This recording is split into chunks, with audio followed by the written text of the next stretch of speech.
جہاں قدر نہ ہو وہاں خود کو خود ہی دور کر لو، کیونکہ کچھ ناقدرے اور ناشکرے لوگ جو کچھ سمجھ ہی نہیں سکتے ان کو ہیرا بھی کانچ نظر آتا ہے۔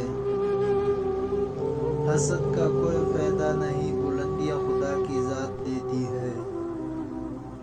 صبر سے رحمت کا انتظار کر، جو چیز تیرے لیے ہے تیرے لیے ہی ہے اور تیرے حکمت پر بنی ہوتی ہے۔ صبر کرنا سیکھ لے، اللہ سب جانتا ہے، وہ جانتا ہے آپ کب کن وقتوں سے گزر رہے ہیں، یقین کرے وقت بدل جائے گا۔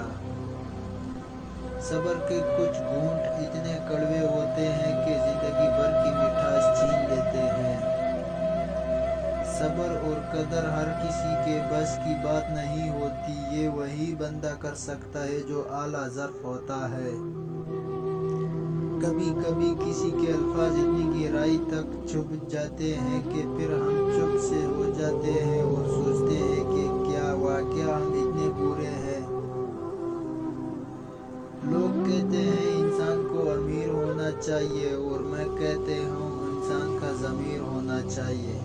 خاموشی کی زبان کوئی کب جانتا ہے، جو تو نہیں جانتا تیرا رب جانتا ہے۔ تنہائی میں گناہ کر یا کر عبادت، تیرے قلب کی گہرائیوں میں کیا وہ سب جانتا ہے۔ دل جہاں کو جائے وہاں سے واپسی کا راستہ بہت اداس ہوتا ہے۔ چھن جانے کی چبن جھین کی نہیں لینی دیتی ہے، اور جنہیں آپ چاہتے ہو ان کی آنکھوں میں ابھرنے والی با امتناعی کی ایک لکیر بھی بہت اذیت دیتی ہے۔ صرف غلط ہونے پر وضاحتیں نہیں دی جاتی، کئی بار ہم وضاحتیں اس لیے دیتے ہیں کہ سامنے والا ہمیں عزیز ہوتا ہے۔ بوجھ صرف غلطیوں کا نہیں ہوتا، چاہتوں کا بھی ہوتا ہے۔ زندگی کے عین وسط میں موت آتی ہے اور ہمارے ناپ لے جاتی ہے، ہم بھول جاتے ہیں کہ وہ آئی تھی، زندگی کا کاموں میں کھو جاتے ہیں اور وہ خاموشی سے چپکے سے سیتی رہتی ہے ہمارے کفن۔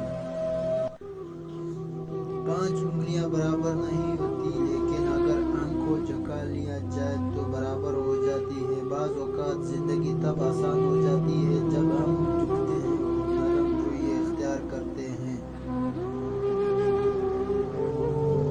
غصہ ایک غیر ارادی فعل ہے، لیکن پھر بھی اتنا سمجھدار ضرور ہے کہ خود سے تکڑے پر نہیں آتا، اور اگر ابھی آ جائے تو اندر ہی رہتا ہے، باہر نہیں آتا۔